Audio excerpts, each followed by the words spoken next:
Hi! In the next couple of episodes, we'll implement user authentication, and in this episode, we'll focus on login form and validations. So, first of all, let's define new route for a login page. So, in our app.js file, let's create new route. So, when we go to login, we want to have template URL as views login.html, and controller is login controller. Okay, now we need to create these files. So let's create in controllers, let's create login.js. So we use strict as usual, Angular module, and our application controller, login controller. Let's save it. And also we need to create views, and in views we create login.html. And let's save it.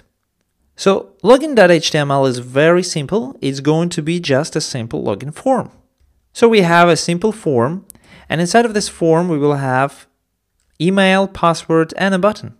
So we will have div class form group we use in Bootstrap. Then we have label for email, and then we have input field. So the first one is email, and it's very important that we specify type email, because from this type will depends Angular validations. And name is also very important, so email. And next we'll have class as form control and ng model.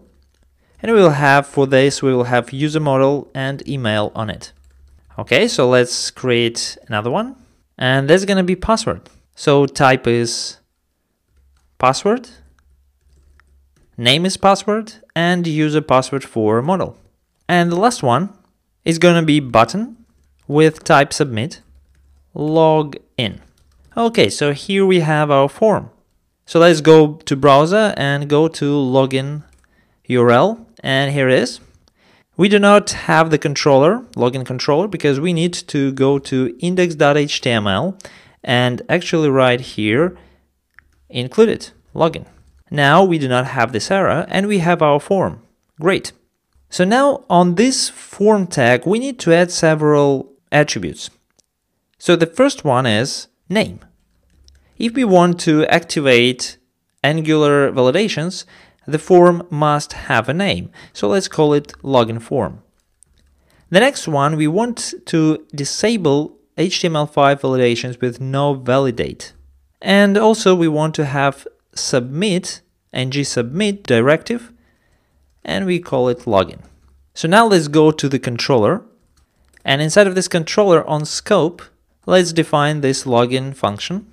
And here we want to check, before we want to make the request to the server, we want to check if this form on the scope, and that's why we actually need to give a form a name. So when we give the form a name, it appears on the scope. So we can do login form and then check for whether it's valid or not. And for now, we just console.log send in request to server. So now if we go back to browser, scope is not defined. So let's go and inject scope. Let's save it. And now if we go to browser and try to log in, it actually sends in request to server. And that happens because we simply do not have validations except the email. So for in our case, for login form, we actually want both of these fields to be required. And we do it with the help of required attribute. So let's save it. And now let's try to do that, and nothing happens. But also, of course, we do not see why nothing is happening, right? So we want to give users some kind of a clue what's going on. So first of all, right here on the div with class form group, let's add another class. We want to add class has error when something is wrong and has success when everything is okay. So we will use ng class directive, and inside of this we'll use JavaScript expression, and we want to have this has error class if, so login form email invalid. And you may think that this is enough, but if we save it and go to browser, you will see that by default when we just go to the page, it's already red, which maybe not the behavior that we really want to have. So to fix it, we add another thing to the condition and login form email dirty. So that simply means that user has done something with email field. So now if we save it, it's not red, but when we do something, it becomes red. And when we stop doing it, it is not red anymore. So we also want to make it green. For that, we can specify another class separated by comma. So another class is has success. And we do exactly the same thing. Login form, email, valid, and dirty. And now if we go back to browser and we start typing, we are red, but when we go to email part, we are green. Excellent. Also, to make it a little bit more prettier, we set class to labels control label. This way, label also will become red or green. Good. But how does Angular knows that we want to validate email? Well, that's the cool part. That happens because we specified here type of input field as an email. That's all that we need to do to activate Angular validation for email address. It's very cool. Okay, so now we also want to display an error message when something goes wrong. So right here, after our input field, let's create p element with class help block. And inside of it, we will have something like run email. Okay, so now here we want to show it again only when login form email is invalid and is dirty. So now if we save it, go to browser and start typing, you'll see run email. So I don't know how about you, but I'm pretty pissed off when something like this happens. So colors for me are okay, but message just makes me a little bit nervous. I prefer to see the message when I, for example, go to another field or when I submit. So these are two ways to do that, and let's have a look how to achieve them both. Let's start from the easiest one, and that's for displaying on a submit. So when we submit form, if it's invalid, we want to tell user what exactly is wrong. So for that, we add here another condition, and we call it if login form submitted. And we set this to true in our controller. So right here, if it is invalid, so we have here else block, then we set on scope login form submitted to true.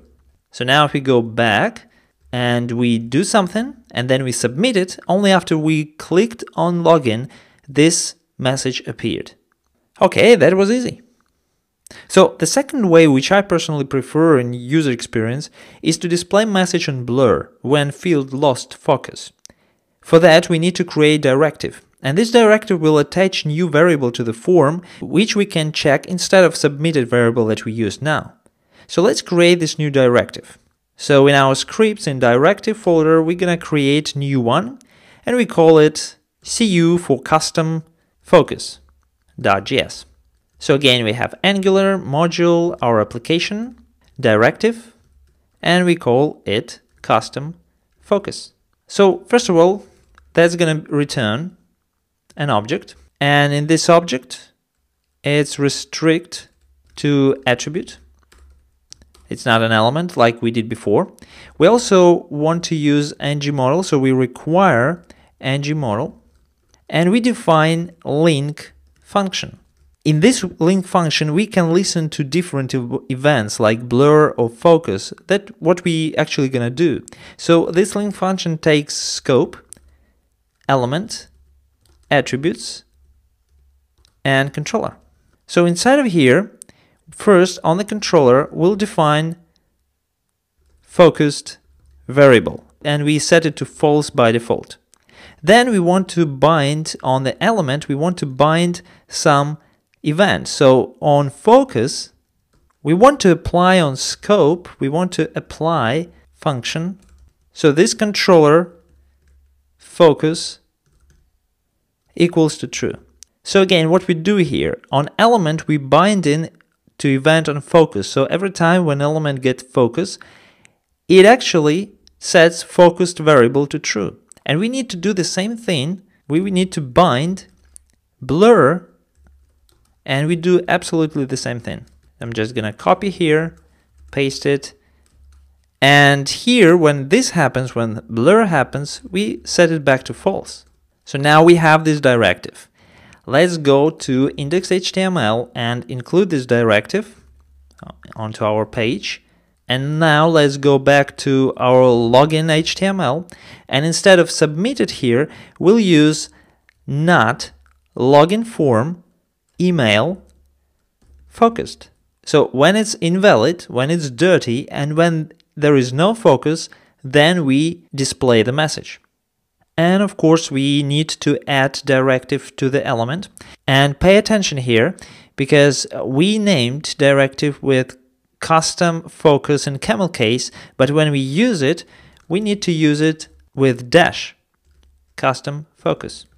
Let's save it, go to web browser, and now you can see only red color, but when we lose focus, we see the error. Of course, that's not a perfect solution, because when we get focus back, the message disappears. Maybe that's also not the behavior that we want, but that's pretty decent.